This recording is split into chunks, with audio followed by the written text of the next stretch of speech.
Here's a nice little English old pine box, like a tool chest. It was probably a tool chest originally.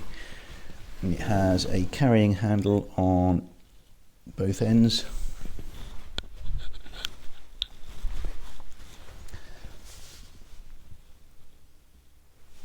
The lock and key are working, but they are stiff, so if you didn't need the lock working, I can just remove the top piece for you, or if you do need the lock, just let me know. I'll see if I can free it up a little bit with some magic WD-40 and a little fiddle around. So let me show you inside. There's a candle box inside as well,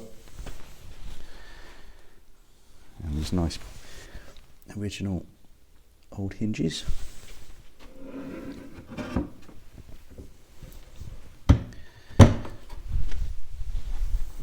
Where's the...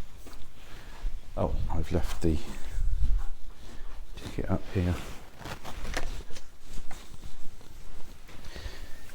Code number F1601B. The price is £280 as it is, £320 if you'd like me to wax it for you.